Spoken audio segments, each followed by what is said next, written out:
திருவள்ளுவர் திருவடிகள் போற்றி. ஓம் ராமலிங்க சுவாமிகள் திருவடிகள் போற்றி. ஓம் ஆறுமுக அரங்கமகா தேசிகாய நம. பெரியோர்கள் அருளிய நூல்களை தொடுவதே புண்ணியம். அகத்தீசா நந்தீசா திருமல தேவான் எந்திரிக்கணும், நாமத்தை சொல்லி எந்திரிக்கணும். பிறகு 5 நிமிஷம் படிக்கணும். அது குளிச்சுக்கிட்டே படிக்கலாம், அப்படின்னு இருக்காது. காலக்கடனை முடிக்கணும். காலக்கடனை முடிச்சுட்டு முடிக்கும் போது தீபம் வச்சுக்கலாம், வாய்ப்பெல்லாம் அதை பற்றி. காலக்கடனை முடித்து திரு அருட்பா படிப்பதற்கு லகுவாக இருக்கும். திருவாசம் பண்ணி இருக்கான். எந்த நூல் படிக்க லகுவாக இருக்கோ அது படிக்கலாம். அது கடினமான நூல்லாம் படிக்க வேண்டிய அவசியம் இல்லை. படிக்கலாம், முடியும், கல்வி இல்லாமல் படிக்கலாம். ஆக படிக்கிறான், 10 நிமிஷம் படிக்கிறான்.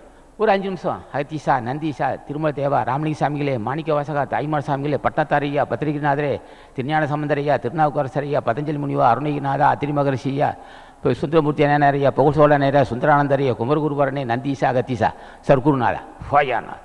இவளை பார்த்து எதுக்கு கூப்பிட்டேன்னா, தடுமாறிக்கிட்டு இருக்கேன் ஐயா, ஒன்றுமே புரியாத தடுமாறுறேன். ஏதோ ஒரு நூலை படிக்கிறதுக்காவது வாய்ப்பு கிடைச்சிது. எத்தனையோ புண்ணியவான்கள், எத்தனையோ பாவிகள் உன் ஆசி பெற்று சித்தி பெற்றிருக்கிறான். எத்தனையோ பாவிகள் உன்னுடைய அவன் வினை தீர்த்து வெற்றி கண்டிருக்கிறான். உன்னோட தொடவே யோகியதெல்லாமே இருந்தது. எத்தனையோ மனிதர்கள் ஞானிகளோட தொடவே யோகியதெல்லாமே இருக்கான். எனக்கு தொடுதற்கு வாய்ப்பு கொடுத்துருக்கேன். தொடுதற்கு வாய்ப்பு கொடுத்ததே நான் புண்ணியம் செய்திருக்கேன். தொடுதற்கு படிக்கிறதுக்கு அதோட வாய்ப்பு இருக்கேன். அதை பற்றி உணர்வதற்கு அதோட வாய்ப்புண்ணா. உணர்ந்ததை பற்றி பின்பற்ற அதோட வாய்ப்பு இருக்குண்ணா.